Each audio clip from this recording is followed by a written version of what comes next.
দুয়ারে করা নাড়ছে ত্রয়োদশ জাতীয় সংসদ নির্বাচন, চলছে প্রচারণা।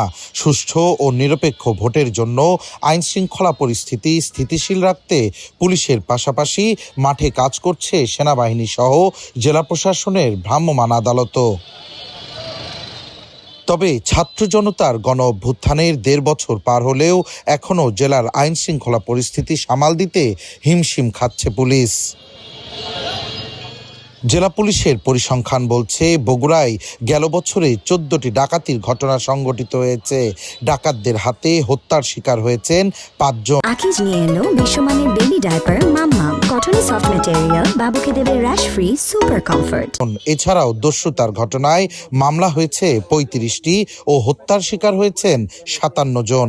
বেশিরভাগ হত্যার ঘটনা ঘটেছে তুচ্ছ সব কারণে। শুধু তাই নয়, সর্বশেষ গেল ২ জানুয়ারি ২ মামলার ওয়ারেন্টভুক্ত আসামিকে গ্রেপ্তার করতে গিয়ে হামলায় আহত হয়েছিলেন খোদ পুলিশ সদস্য। গেল ১.৫ বছরে পুলিশের উপর হামলার ঘটনা ঘটেছে ১৪টি। আগে দেখতাম আমরা ফুটপাত দখল করে নিয়ে, আওয়ামী লীগের লোকজন ফুটপাত দখল করে নিয়ে তারা ব্যবসা বাণিজ্য চালিয়েছিল। বিভিন্ন রকমের ছিনতাই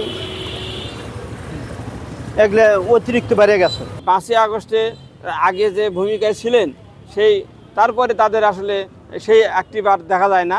তা আমি মনে করবো যে তারা যদি অ্যাক্টিভ হয় তাহলে অবশ্যই আইনশৃঙ্খলা পরিস্থিতি নিয়ন্ত্রণে রাখা সম্ভব হবে।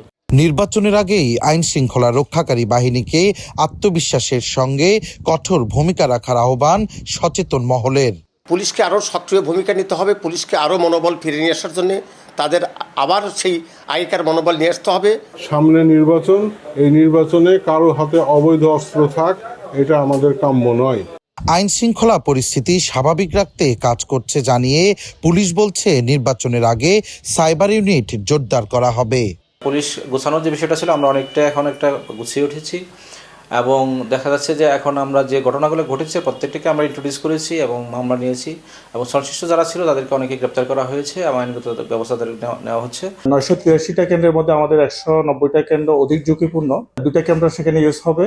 একটা হলো যে সরাসরি লাইভ ব্রডকাস্ট হবে, সেটা থানা থেকে দেখা যাবে এবং পুলিশ হেডকোয়ার্টার থেকে অবজার্ভ করা যাবে।